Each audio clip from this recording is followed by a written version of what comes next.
Alhamdulillahirabbil alamin wa bihi nasta'inu ala umurid dunya waddin wa ala alihi wa ashabihi ajma'in. Asyhadu an la ilaha illallah wahdahu la syarika lah wa asyhadu anna Muhammadan abduhu wa rasuluhu la nabiyya ba'dah. Allahumma salli wa sallim ala nabiyyina Muhammadin imamil muttaqin wa qaidil mujahidin wa ala alihi wa sahbihi wa man tabi'ahum bi ihsanin ila yaumiddin. Amma ba'du. Fa ya ibadallah, usikum wa nafsi bitaqwallah. Faqad fazal mu'minunal muttaqun. Wa qala Allah ta'ala fil Qur'anil Karim, a'udzu billahi minasy syaithanir rajim. Ya ayyuhalladzina amanu taqullaha haqqa tuqatih wa la tamutunna illa wa antum muslimun. Al-ayah. Hadirin jamaah salat Jum'ah yang sama-sama mengharapkan ampunan, ridha dan kasih sayangnya Allah Subhanahu wa ta'ala.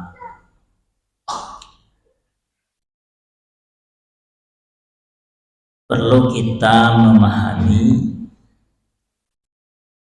kemudian mewujudkan dalam kehidupan keseharian kita tentang posisi dan kedudukan kita sebagai hamba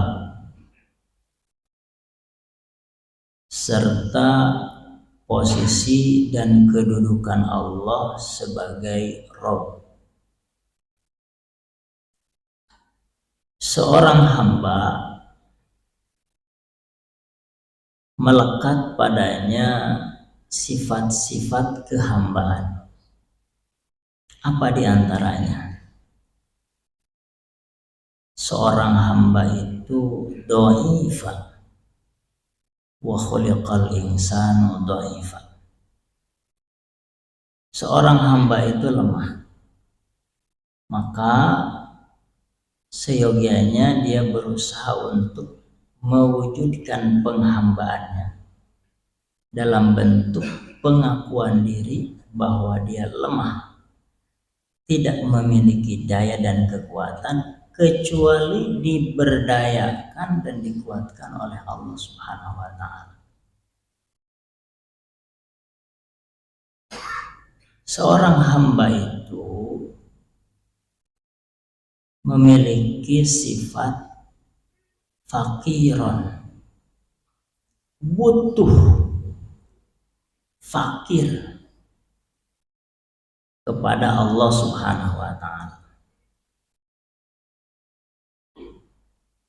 Ya ayyuhan nasu antumul fuqara'a ilallah. Wahai manusia, sesungguhnya kalian itu fuqara'a ilallah, butuh kepada Allah. Butuh makan, butuh pakaian, butuh tempat tinggal, butuh petunjuk, butuh arahan, butuh taufik dan hidayah dari Allah Subhanahu wa ta'ala dalam menjalani kehidupan di dunia ini.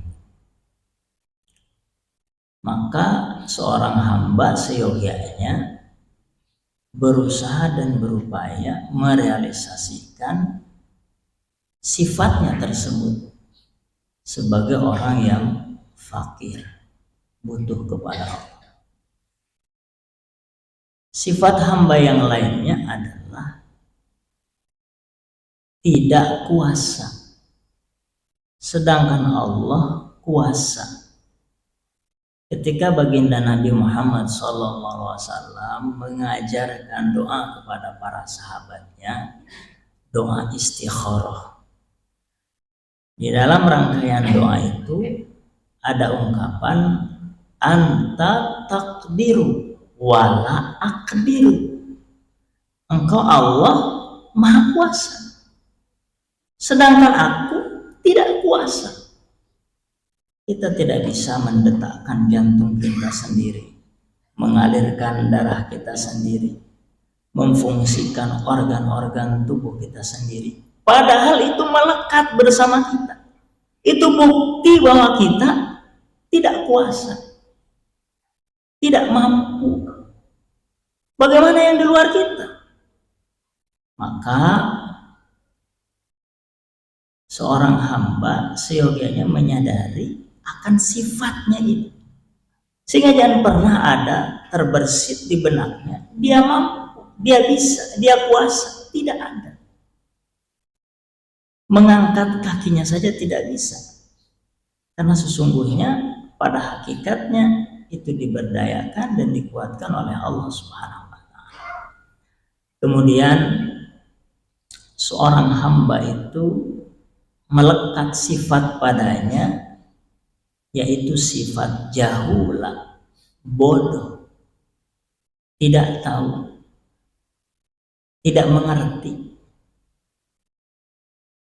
Maka hendaknya dia merealisasikan dan mewujudkan dalam penghambaan kepada Allah bahwa dia butuh akan pengetahuan dari Allah, dan setiap pengetahuan yang didapatkannya dita'alluqkan, digantungkan dan dikaitkan kepada Allah yang aliman, yang maha mengetahui. Jamaah yang dimuliakan Allah Subhanahu wa Ta'ala, sedangkan Allah Rabb, Tuhan kita, melekat padanya sifat-sifat kebalikan dari hamba. Dia maha kuasa, dia maha kaya, dia maha kuat, dia maha mulia, dia maha mengetahui, dan maha-maha yang lain. Maka jamaah yang dimuliakan Allah Subhanahu wa Ta'ala, bila mana kita bisa menempatkan siapa kita sebagai hamba dan siapa Allah sebagai Rabb dalam menjalani kehidupan ini, maka sesungguhnya ini menjadi patokan dalam pengabdian yang hakiki kepada Allah Subhanahu wa Ta'ala. Karena seringkali banyak hamba yang merebut, menggosok, mengambil dan mencuri sifat-sifat Allah Subhanahu wa Ta'ala dalam kehidupannya. Dia pintar, tahu ini, tahu itu, lalu dia besar kepala, seolah-olah pengetahuannya hasil dari usahanya, hasil dari upayanya, hasil dari belajarnya.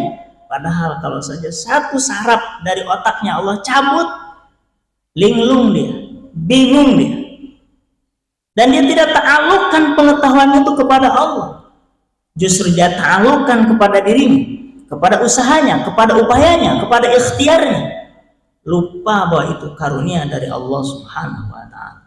Begitu pula dengan kekayaan misalnya, dia menganggap jerih payahnya siang dan malam mencari rezeki, kemudian dia dapatkan rezeki itu, jadilah dia orang kaya. Lalu dia mengatakan ini gara-gara manajemen, kepandaian saya, keahlian saya mengurus dan mengatur ini serta memanage ini dan memanage itu. Dia lupa bahwa itu adalah karunia dari Allah yang maha ghani, maha kaya.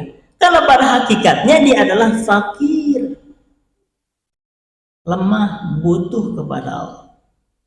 Jamaah yang dimuliakan Allah Subhanahu wa Ta'ala, maka pesan yang singkat serta berharga yang disampaikan oleh seorang ahli hikmah,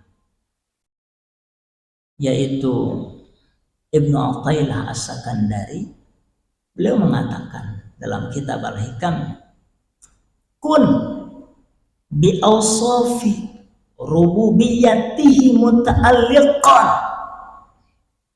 bergantunglah pada sifat-sifat ketuhanannya,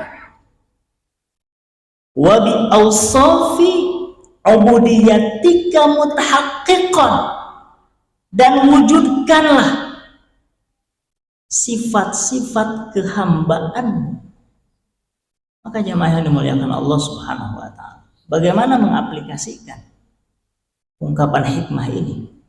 Maka setiap kita mendapatkan kemuliaan, pujian, sanjungan, apapun yang sifatnya menyenangkan kita, muta'alliqan, gantungkan, cantelkan, kaitkan, ini karunia Allah.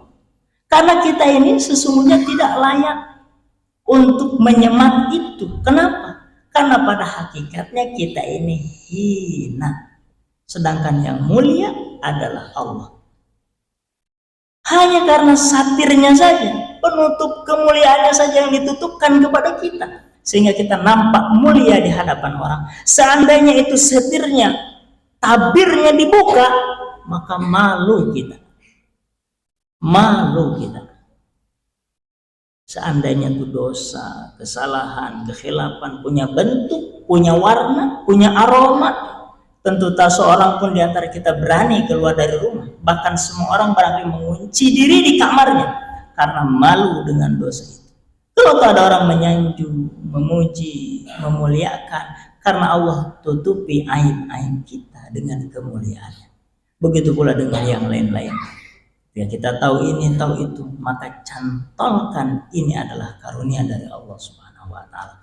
Ketika kita punya ini, punya itu, cantolkan ini karunia dari Allah Subhanahu wa taala. Karena semua itu adalah pinjaman dan titipan sifat-sifat Allah yang dilekatkan kepada kita sementara. Jamaah yang dimuliakan Allah Subhanahu wa taala. Bila mana kita merealisasikan ungkapan hikmah ini dalam kehidupan keseharian kita, maka sesungguhnya kita telah merealisasikan penghambaan yang sejati kepada Allah Subhanahu wa taala. Mudah-mudahan Allah Subhanahu wa taala mengkaruniakan kepada kita kesadaran, mengkaruniakan kepada kita kemampuan, kemauan untuk merealisasikan sifat-sifat penghambaan kita kepada Allah Subhanahu wa taala sebagai hamba yang lemah, hamba yang butuh kepada Allah, hamba yang hina mengharapkan kemuliaan hanya dari Allah, hamba yang bodoh sehingga kita ingin selalu mendapatkan bimbingan, petunjuk dan ilmu dari Allah Subhanahu wa taala, sehingga dengan begitu kehidupan kita akan menyadari bahwa kita ini hamba dan Allah sebagai Rob kita tidak membolak-balikkan diri kita, sehingga tidak besar kepala, tidak jumawa, tidak mengaku-ngaku, tidak merasa ini, tidak merasa itu. Karena mengaku-ngaku, merasa ini dan merasa itu adalah pekerjaan hawa nafsu yang sering menggoda dan memalingkan kita dari menuju Allah Subhanahu wa taala. Barakallahu li wa lakum.